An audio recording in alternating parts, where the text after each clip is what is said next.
She didn't know anyone was watching. That was the thing that made it matter. It was a Tuesday morning in late November, the kind of cold that doesn't care about your problems. And the line inside the Chicago grocery store was 6 people deep. The fluorescent lights buzzed overhead. A toddler cried somewhere in the back of the store. And a woman named Maya Ellison stood at register 4, counting coins in her palm like each one was a decision she'd already regretted making. She was 31 years old, 5'4", dark circles under her eyes that no amount of concealer could fully hide. Her coat was a size too big, probably someone else's once. And her cart held exactly 7 items: a carton of eggs, a loaf of bread, peanut butter, a small bag of apples, milk, a box of oatmeal, and a can of chicken soup. I'll see if anyone noticed. Just quietly, see if anyone noticed. Just quietly reached into the cart, set the can on the small ledge near the register, and slid a $5 bill across the counter like she'd rehearsed this moment before. Because she had. Before we dive in, drop a comment and let us know where you're watching from. We'd love to hear from you.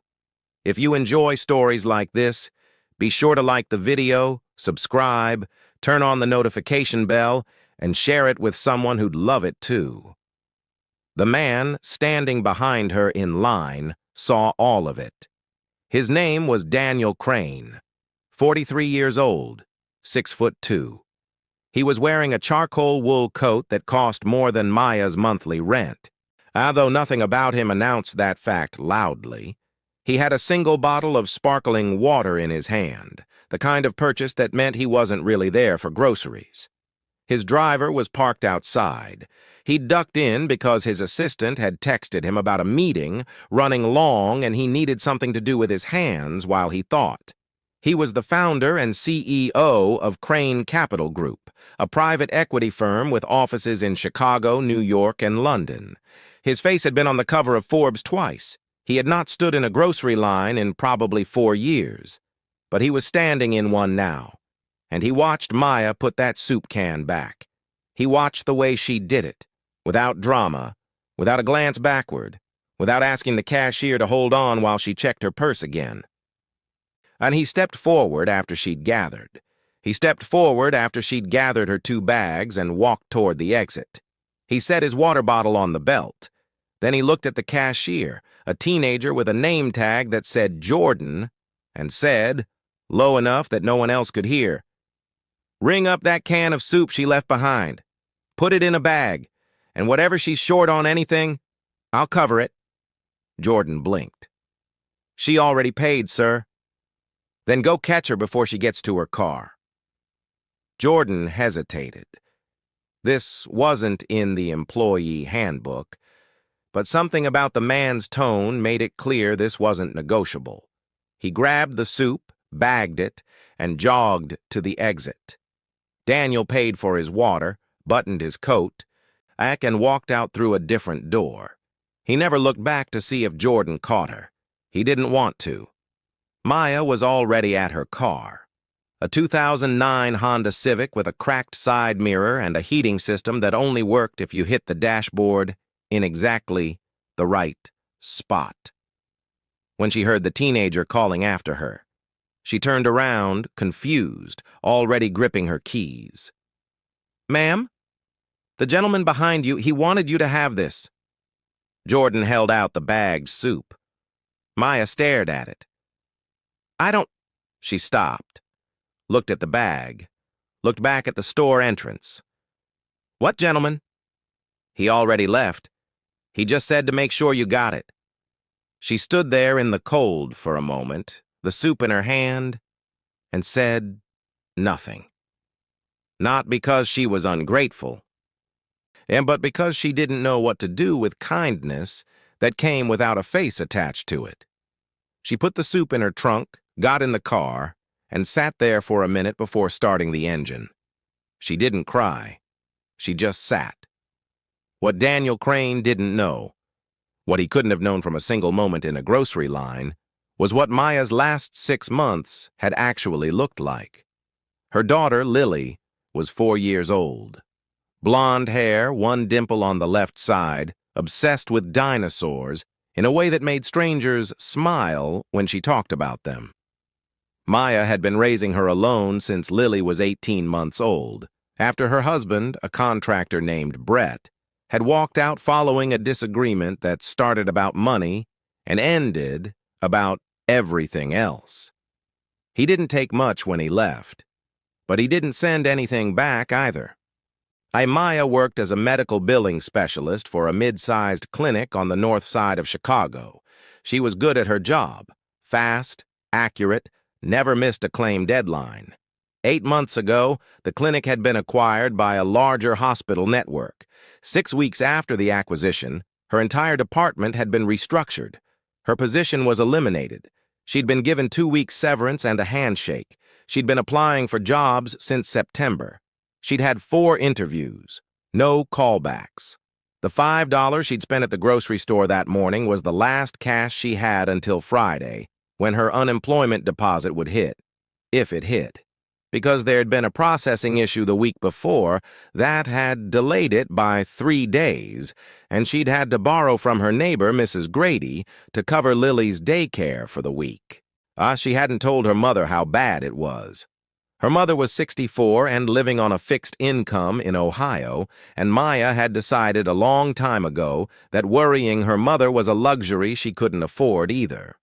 She had a job application due that afternoon for a billing coordinator position at a healthcare company downtown. She'd been working on the cover letter in the Notes app on her phone during Lily's nap times. She wasn't giving up, but she was tired in a way that sleep didn't fix anymore. 3 weeks passed. Daniel Crane forgot about the woman at the grocery store the same afternoon it happened. Not because he was callous, but because his life moved fast, and that moment had been a small, private thing he'd done without calculation. He didn't keep a ledger of his generosities. He just acted and moved on. And he was in the middle of a significant acquisition, a mid-sized healthcare technology company called MedCore Solutions. The deal had been in negotiation for 5 months. His team had run the numbers. The structure was clean. But Daniel had started to feel something he'd learned to trust over 20 years, a quiet friction, something that didn't show up in the spreadsheets. He'd asked his head of operations, a precise woman named Sandra Okafor, to pull together a detailed operations audit before they closed. He wanted eyes on every department, billing, compliance, HR, people who knew the inside of a healthcare billing infrastructure from the ground level. Sandra had put out a call for contract consultants. Maya almost didn't apply. The listing had been posted on a job board she checked every morning with her coffee. An healthcare billing consultant, contract position, Crane Capital Group portfolio review. The pay rate made her read it twice. She'd spent 40 minutes on her application. She hit submit and then made Lily's lunch and didn't think about it again because she'd learned that thinking about it didn't change anything. Sandra Okafor called her 2 days later. The interview was over video, 40 minutes. And by the end, Sandra had asked Maya to walk her through a real billing error she'd caught and corrected in a previous role. Maya had done it without notes, clean, specific, with the kind of institutional knowledge that only comes from years of actual work, not textbooks. Sandra hung up and sent an email to Daniel that said simply, "Found someone, she's the one." Maya started the contract work remotely. She was given access to MedCore's internal billing records and asked to flag anomalies, gaps in compliance, and process inefficiencies. She had 2 weeks to deliver a preliminary report. She delivered it in 10 days. It was 43 pages. It identified $2.3 million in billing irregularities across 4 departments, a compliance gap that could have triggered a federal audit, and 3 process redundancies that were costing the company an estimated $180,000 a year in administrative overhead. Sandra forwarded it to Daniel without comment. He read it on a Saturday morning at his kitchen table. He read it again. Then he called Sandra. "Who put this together?" "Maya Ellison, the contract consultant I told you about." "How long has she been doing this?"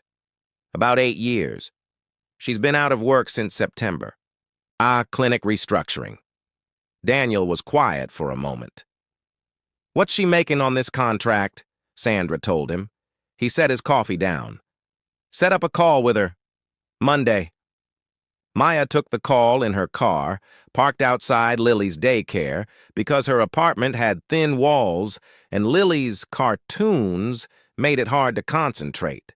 She'd dressed carefully even though it was video, blazer, earrings, the kind of effort that was really about reminding herself who she was when she wasn't just surviving. Daniel Crane appeared on her screen.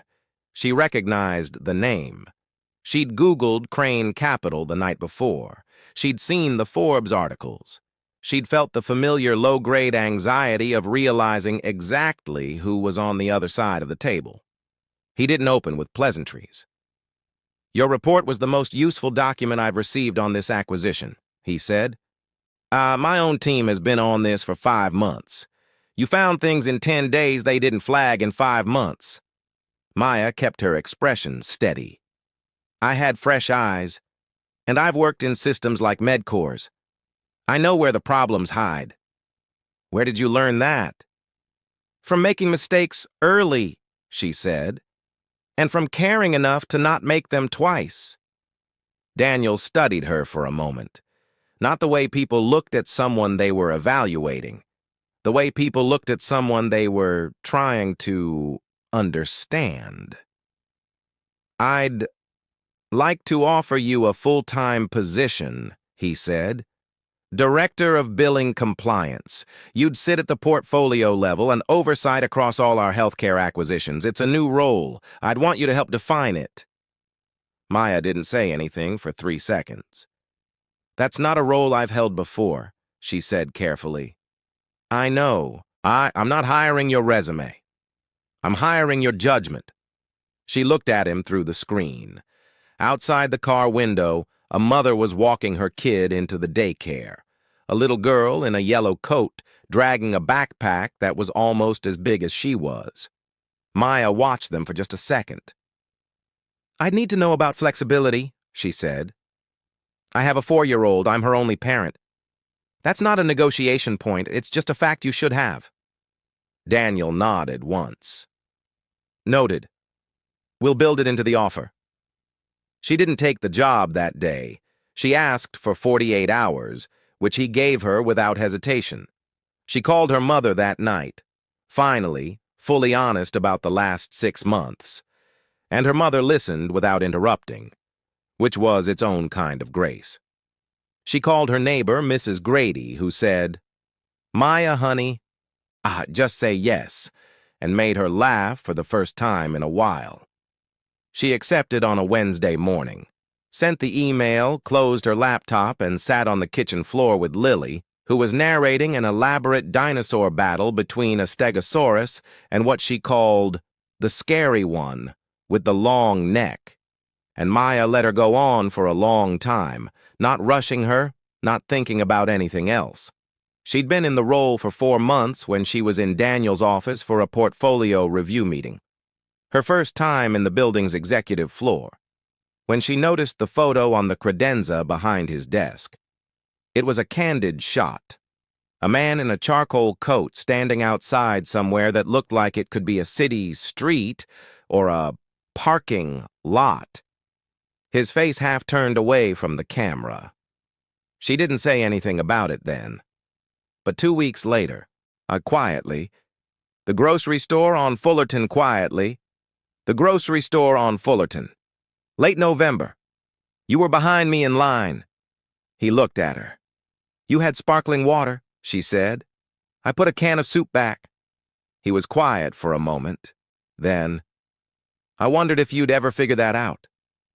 It took me a while, she said. I wasn't looking for who did it. I was just trying to get through the day. He nodded slowly. That's usually how it works.